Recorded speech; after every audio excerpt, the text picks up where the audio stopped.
Hi my dear friends and families, welcome to Craft Tamil channel. இன்னைக்கு வந்துட்டு இந்த மாதிரி ஸ்க்ரப்பர் அண்ட் வந்துட்டு கேன்வாஸ் போர்டு எடுத்திருக்கேன். கேன்வாஸ் போர்டில் ஸ்க்ரப்பர் யூஸ் பண்ணி நம்ம ஒரு சின்ன ஆர்ட் மாதிரி பண்ண போகிறோம். ரொம்ப சிம்பிளாக தான் பண்ண போகிறோம்.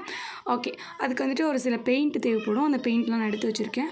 ஃபஸ்ட்டு வந்துட்டு ஒயிட் கலர். நம்ம வந்துட்டு கீழேருந்து மேலே வரைக்கும் கலர் கலராக பெயிண்டிங் பண்ண போகிறோம். ஃபஸ்ட்டு கீழே கொஞ்சம் நிறைய இடத்துக்கே வந்துட்டு ஒயிட் கலர் பண்ணிக்கிறேன். சும்மா ஃபஸ்ட்டு எடுத்து வச்சுக்கிறேன் எல்லா பெயிண்ட்டையும், அதுக்கப்புறம் சேர்த்து நம்ம பண்ணிக்கலாம். ஃபஸ்ட்டு ஒயிட் கலர் கீழே வந்துட்டு டச்சப் பண்ணிவிட்டேன். அதுக்கப்புறம் மேலே வந்துட்டு ஒரு எல்லோ கலரை டச்சப் பண்ணுறேன். அதுக்கப்புறம் அந்த எல்லோ கலர் கூட சேர்ந்த மாதிரி பிங்க் கலர் டச்சப் பண்ணிவிட்டு மேலே இன்னும் கொஞ்சம் பிங்க் கலரை தனியாகவுமே டச் பண்ணுறேன். ஓகே, அதுக்கப்புறம் ஆரஞ்சு கலருக்கு அதுக்கப்புறம் மேலே வந்துட்டு லைட்டாக பர்பிள் கலர் பண்ணி விட்டுக்கோங்க. ஓகேயா, பர்பிள் கலர் ரொம்ப கம்மியாக இருந்தாலே போதும். இந்த மாதிரி கொஞ்சமாக வந்து பண்ணிக்கோங்க. ஓகே, இப்போ வந்துட்டு ஒரு 5 கலர்ஸ் கிட்டே டச் பண்ணி வச்சுருக்கோம். அதுக்கு மேலே அப்படியே வந்துட்டு ப்ரஷ் யூஸ் பண்ணி தேய்ச்சி விட்டுக்கலாம். ஓகேயா, லைட்டாக அப்படியே ஒன்றோட ஒன்று மிக்சிங் ஆகிற மாதிரி மேலே இருக்கிற கலர் கீழே இருக்கிற கலரோட லைட்டாக மிக்சிங் ஆகிற மாதிரி பார்த்துட்டு இந்த மாதிரி தேய்ச்சி விட்டுடுங்க. ஓகே, இப்போது தேய்ச்சி விட்டாச்சு.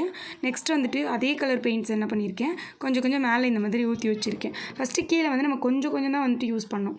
அதனால தான் இன்னும் கொஞ்சத்தை வந்து மேலே இந்த மாதிரி ஊற்றிட்டு அதுக்கு மேலே வந்து இந்த மாதிரி ஸ்க்ரப்பர் யூஸ் பண்ணி நல்லா வந்துட்டு ப்ரெஸ் பண்ணி விட்டுக்கோங்க. டச் பண்ணி விட்டுட்டிங்க அப்படின்னா அது ஒரு மாதிரி நீட்டபிளாக இல்லாமல் கொஞ்சம் கொச்சன்னு தெரியும். நல்லாயிருக்கும் அது பார்க்குறதுக்கு ஸ்க்ரப்பரில் பண்ணும்போது.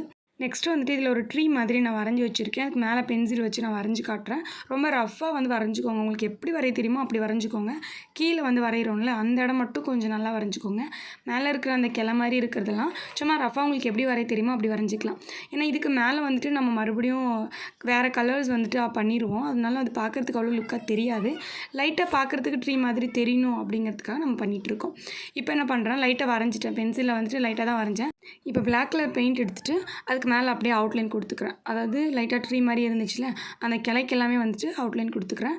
இதில் வந்துட்டு எந்த ஒரு இலையும் வரையக்கூடாது, வெறும் கிளைகள் மட்டும்தான் வரையணும். ஓகே, ஒரு மரம் பேசிக்காக எப்படி இருக்குமோ அவுட்லைன் லுக் மட்டும் எப்படி இருக்குமோ அந்த மாதிரி வரைஞ்சிக்கோங்க. நான் முன்னாடியே சொன்ன மாதிரி இது ரொம்ப பெர்ஃபெக்டாக இருக்கணும்னு அவசியம் இல்லை. லைட்டாக பார்க்குறதுக்கு அந்த மறைக்கிற மாதிரி இருந்தால் போதும். அந்த மாதிரி வரைஞ்சிக்கோங்க. இப்போ வரைஞ்சாச்சு. நெக்ஸ்ட்டு பட்ஸ் எடுத்துக்கோங்க. ஒரு 10 பட்ஸ் இருந்தால் கூட போதும் தான். அந்த பட்ஸை வந்துட்டு இந்த மாதிரி லப்பர் பேண்ட் போட்டுட்டு ஒரு டபுள் கலர் நான் எடுக்கிறேன். பிங்க் கலர் கொஞ்சமாக எடுத்துக்கிறேன். அதுக்கப்புறம் ஒயிட் கலர் கொஞ்சம் எக்ஸ்ட்ரா எடுத்துக்கிறேன். ஓகே, எடுத்துகிட்டு இப்போ இந்த 2 கலரையும் சேர்த்து டச் பண்ண மாதிரி அந்த பட்ஸில் டச் பண்ணிவிட்டு அந்த டச் பண்ணதை எடுத்து அப்படியே அந்த மரத்துக்கு மேலே டிப் பண்ணிகிட்டே வாங்க. ஃபுல்லாக இந்த மாதிரி எல்லா இடத்துலையும் அப்ளை பண்ணிடுங்க. நீங்கள் வரைஞ்ச அந்த கிளை வந்துட்டு லைட்டாக அங்கங்கே தெரிஞ்சால் போதும். மிச்சம் இருக்கிற எல்லா இடத்துலையும் இந்த கலர் மட்டும்தான் தெரியணும். இப்போ நான் சொன்ன மாதிரி டிப் பண்ணிட்டேன். அதுக்கப்புறம் அதுக்கு கீழே லைட்டாக அங்கங்கே இருக்கிற மாதிரி லைட்டாக அப்படி டச் பண்ணிக்கோங்க. அவ்வளோதான். ரொம்ப ஈஸியாக வந்துட்டு நம்மளோட பெயிண்டிங் முடிஞ்சிருச்சு. இது வந்துட்டு குட்டீஸ் ஈஸியாக பண்ணுறது, அதே மாதிரி பெரியவங்களும் பண்ணலாம். நிறைய பேருக்கு வந்து இந்த மாதிரி பண்ணுறது பிடிக்கும். ட்ரீயில் வந்துட்டு பட்ஸ் யூஸ் பண்ணி பண்ணுறது பிடிக்கும். நிறைய பேர் வந்துட்டு இந்த ட்ரீக்கு கீழே பேக்ரவுண்ட் கலர் பண்ணியிருக்கோம்ல அது வந்துட்டு ஒரே கலராக பண்ணுவாங்க.